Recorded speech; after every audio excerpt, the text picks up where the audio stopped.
Hello. Magandang araw. Welcome back sa lahat ng Libra at sa mga bagong nakasubaybay ngayon. Welcome to my channel. Ako nga po pala si Mystico Moreno or in short, Mismo. At dito sa aking channel, we will manifest love sa inyong Tagalog. Love reading. Ngayon na, mismo. So, ang gagawin natin today ay ang yung weekly love reading para sa March 9 to 15. Okay, sige. Habang binabasa ko ito, gusto kong magpasalamat sa lahat ng Libra na sumusuporta sa aking channel. Thank you so much po. Pag-suporta and keep supporting by liking this video. And it helps the channel grow. At para sa mga bagong nakasubaybay, sana supportahan nyo rin itong channel ko. Subscribe na po kayo. Like this video. And comment na sa baba, lalo na kung nag-resonate. Yun, para mag-grow yung channel ko. At kapag nag-grow, syempre, mas marami pa akong love reading na magagawa para sa inyo. Okay? And para mag-improve na rin itong setup ko. So, sana matulungan nyo rin po ako. Okay? So, yan. Okay, so ang gagawin natin is bubunot ako ng itong cards from this deck. Okay, the 7th card. And for the 7 days then. Sige, simulan natin. So, Page of Pentacles. King of Wands.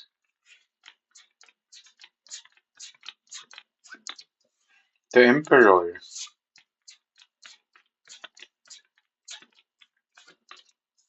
Four of Pentacles. Nine of Swords. Six of Wands. And, Five of Cups. Okay. Bottom of the deck, the Devil. Someone's cheating and manipulating. Okay, sige. Tingnan natin.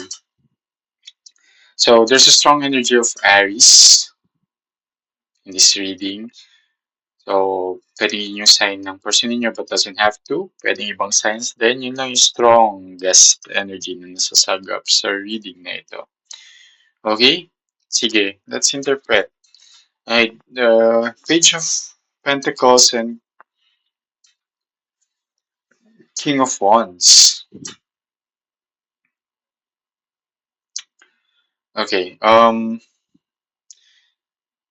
so sa connection ngayon nyo and the energy na nasasagap ko sa inyo for this week is that there's a long-term goal naman or potential or yun yung goals naman ng relationship ninyo to have a long-term relationship, di ba? Hindi lang siya yung parang, okay, pang short time lang or fling-fling lang, hindi. Gusto niyo naman din mag-commit sa isa't isa and I can see here by the King of Wands then that there is a good relationship dynamics between you and your person. Okay? And there's stability when it comes to the connection. Parang tutulungan nyo isa't isa din for this, parang magtutulungan kayo for this connection to work. And alam mo yun, yung responsibility ba ng bawat isa, yung roles ninyo sa relationship, ginagampanan nyo naman ng maayos. Because you want everything to work out well. Kasi, however, meron isa sa inyo na may tendency na maging possessive and seloso or selosa. Okay? So, and that's causing some issue when it comes to the connection. Kasi nga, yung pagiging siloso or silosa, okay, is causing, di ba, nag-overthink kasi kayo. Pwedeng ikaw to, pwedeng siya, di ba, roles can be reversed naman kasi. Pero, ang nakukuha kong energy, isa sa inyo kasi is masyadong possessive and seloso or selosa na in return nagiging cause of anxiety and yung overthinking. Okay? Kaya dapat i magkaroon kayo ng teamwork together. Kasi behind the scenes naman talaga, stable yung relationship ninyo. Okay? Pero kasi dahil siguro sa certain insecurity ng isa sa inyo, di ba? Nagko-cause nga siya ng conflict. Okay? And kailangan nyo mag-collaborate. Kailangan may teamwork. Supportan nyo yung isa't isa. And ayun, magkaroon lang kayo ng alam mo yun, na i-assure, kumari kung siya yung nagsiselos, i-assure mo siya na wala. Kung ikaw yung nagsiselos, dapat i-assure ka rin niya. Or, as shown here with the reading na lang na rest assured na stable yung relationship niyo. Hindi mo na kailangan mag-overthink na, bakit ganito, ganyan. Yung pagiging selosa mo or niya will just lead to conflict and um, sadness. Okay? Kaya shown here yung Five of Cups sa dulo. Kasi ito, kaka-overthink nyo.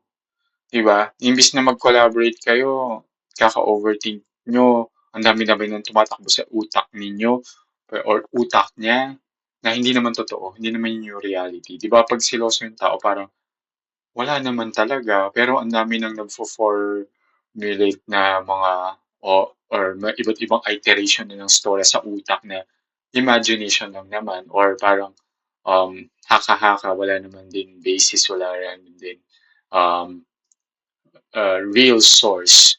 So, kailangan talaga, you just have to trust each other and yung teamwork dapat buo siya.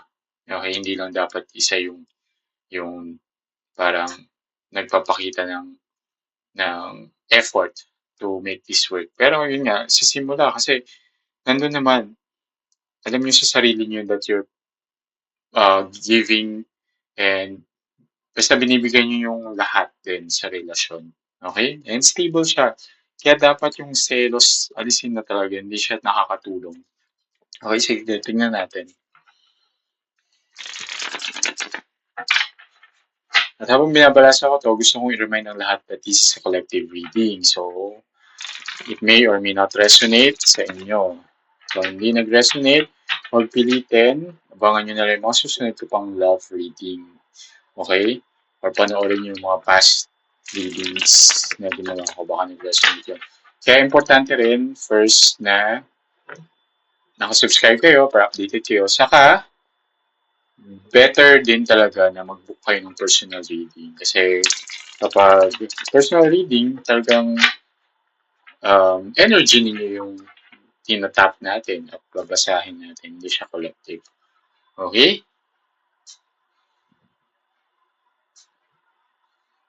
Mura lang naman ang personal reading. Message nyo lang ako sa email sa baba. And, okay? Alright. So, tingnan natin. King of Swords.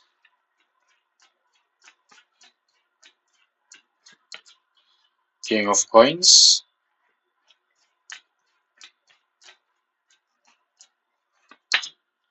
Five of Coins.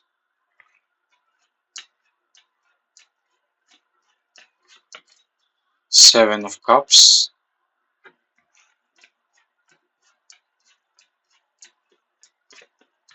King of Wands. Oh, ang daming king ah.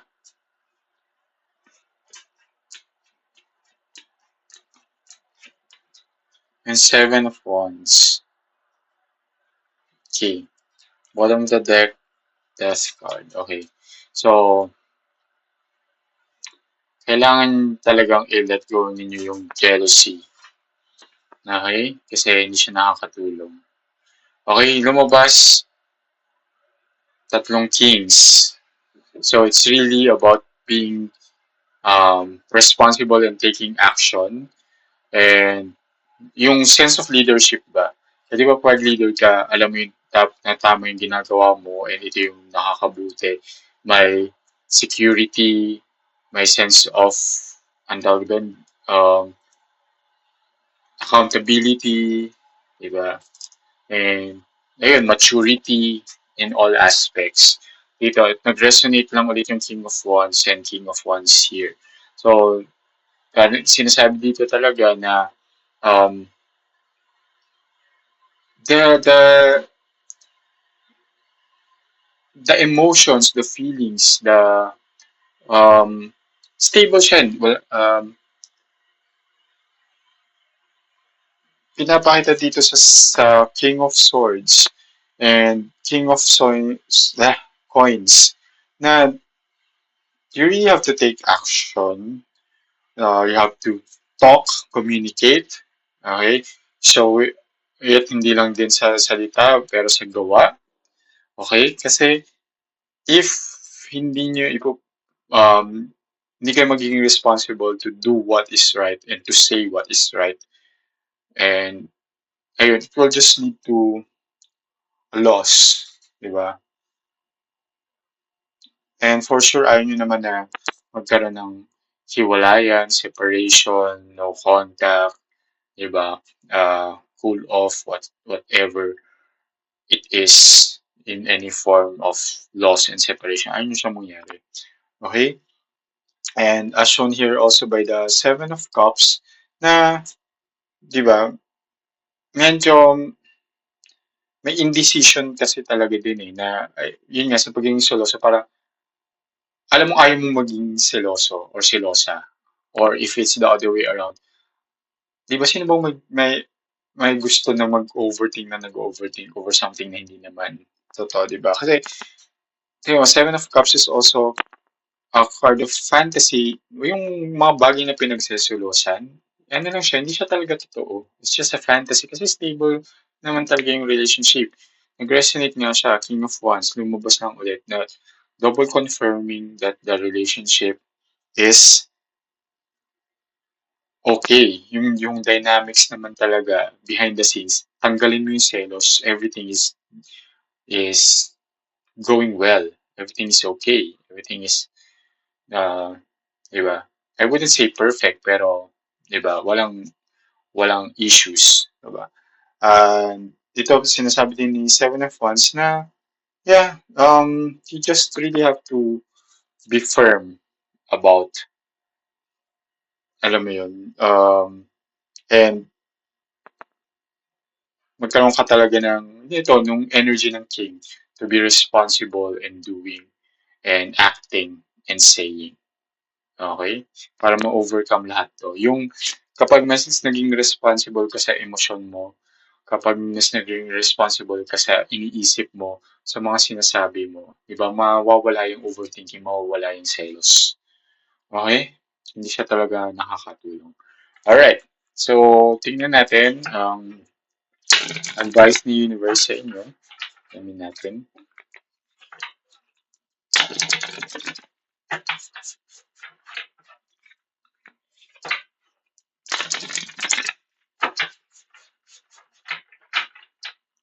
Okay.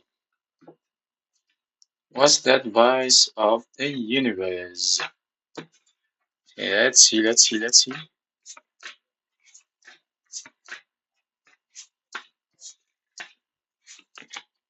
Pride. Okay, alisin ang pride. Okay. Yeah. And dalawa yan eh. Yung pride na hindi okay and yung pride na you're taking pride on the relationship, diba? So, ayun, yung former, yung alisin nyo yung pride nyo nga na parang, um, alam nyo kayo yung, or kung siya man, again, roles can be reversed. yung may problema sa pagiging jealous or anxious, di ba? Parang you have to humble yourself then na okay, may mali ako, hindi ko to ginugusto, so babaguhin ko siya. And the latter type of pride is yun nga, you take um, pride dun sa relationship na meron kayo sa stability na yun. So focus on that. Okay? Sige, so sana nakatulong itong reading na to. Okay? And abangan nyo na lang yung mga susunod ko pang love reading. Dito lang sa akin channel. Ako nga pala si Mistico Moreno. In short, mismo. Kita kits. Ingat.